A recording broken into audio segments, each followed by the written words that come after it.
मुख्यमंत्री एकनाथ शिंदेंच्या ठाण्यात आदित्य ठाकरेंनी सभा घेत एकनाथ शिंदेंवर निशाणा साधलाय। काही जण खोटं बोला पण रडून बोला असं करतायत असं म्हणत त्यांनी शिंदेंवरच निशाणा साधला।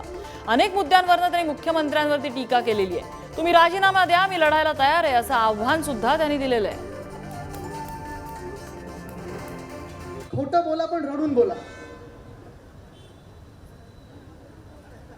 ते पाहिलं की नाही तुम्ही? आधी भाजप बोलायची खोटं बोला पण रेटून बोला, मिंदे बोलतात खोटं बोला पण रडून बोला। जे चॅलेंज परत परत ह्या घटना बाह्य मुख्यमंत्र्यांना देत असतो ते पुन्हा एकदा आज चॅलेंज देत आहे, त्यांच्या मतदारसंघातून देत आहे। त्याच्या पुढे जाणार आहे मी त्यांच्या मतदारसंघात। चला, हिम्मत असेल ना तुमच्या मुख्यमंत्री पदाचा राजीनामा द्या। चांगलं काम केलं असेल, लोक तुम्हाला स्वीकार करतील, आमदारकीचा राजीनामा द्या, माझ्यासोबत उभं राहा, मी तुमच्या मतदारसंघात येऊन लढायला तयार आहे।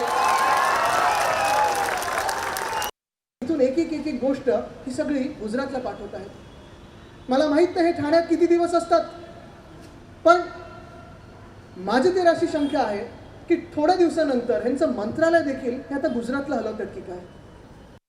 भाजपाने आता कॅम्पेन बदललेली आहे, अच्छे दिन आएंगे हे सांगायचं बंद केलं तरी आता माहिती नवीन टॅगलाईन काय त्यांची?